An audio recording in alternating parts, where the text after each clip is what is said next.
In this video, I'm going to show you how you can easily stop showing your online status on Instagram.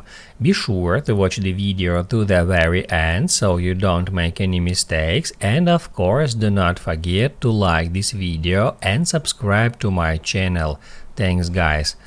So let's get started, and first off, open up Instagram app, then go to your profile,